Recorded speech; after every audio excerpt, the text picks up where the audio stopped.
भारत के इतिहास में आज एक सुनहरा दिन है।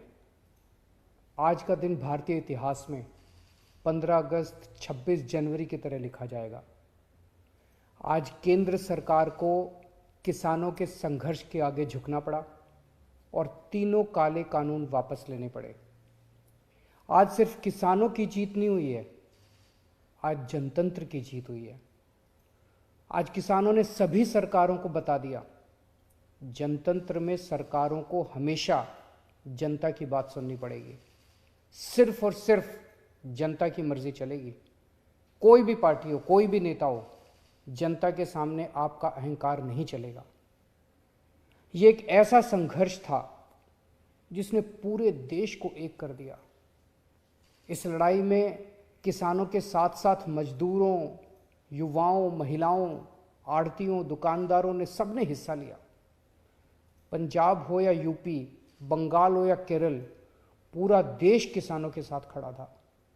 देश विदेश में रहने वाले सभी भारतवासी एक हो गए और इन सब ने मिलकर आज इतिहास रचा है।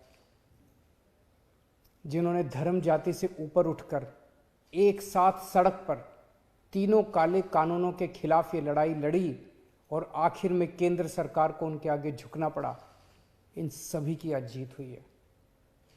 पूरी दुनिया के इतिहास में शायद ही इससे बड़ा या इससे लंबा कोई आंदोलन हुआ होगा। इतनी शांतिपूर्वक तरीके से इतने लाखों लोगों ने संघर्ष किया, कड़ी धूप में, ठंड में, बरसात में, पीछे नहीं हटे। इस आंदोलन को तोड़ने के लिए सरकार ने, पूरे सिस्टम ने, एजेंसियों ने, पूरे के पूरे तंत्र ने न जाने क्या क्या कोशिश की। किसानों को आतंकवादी कहा, खालिस्तानी कहा, एंटी नेशनल कहा, सब तरीके से घेर के उनको, उनके हौसले को तोड़ने की कोशिश की गई। लेकिन किसानों के लिए भी आज़ादी की लड़ाई थी। आज़ादी के दीवानों की तरह किसानों ने भी कमर कस के ये लड़ाई लड़ी और जीते। किसानों के प्रबल साहस के सामने वाटर कैनन का पानी सूख गया, सरकार की लाठियां टूट गई, कीलें गल गई, लेकिन सरकार उनका आत्मविश्वास और जज्बा नहीं तोड़ पाई। आज एक बात का दुख है, बहुत दुख है, 700 से ज्यादा हमारे किसानों ने अपनी जान गंवा दी। इसकी जरूरत नहीं थी, इनकी जानें बचाई जा सकती थी अगर ये कानून पहले वापस ले लिए जाते। हमारे किसान भाइयों और बहनों को इतने महीने सड़क पर बैठकर ठंड में, बरसात में, धूप में तकलीफ उठाने की जरूरत नहीं होती। आज 700 से ज़्यादा किसानों की जान चली गई, 700 से ज़्यादा परिवार उजड़ गए।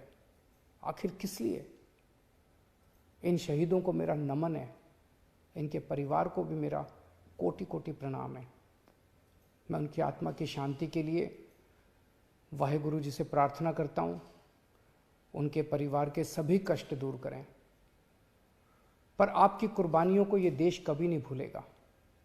आज का दिन हमारे देश के बच्चों और नौजवानों के लिए एक सीख है कि अगर सही नीयत से, शांतिपूर्ण तरीके से संघर्ष करो, फिर चाहे मंजिल कितनी भी कठिन और दूर क्यों ना हो, सफलता मिलती ही है।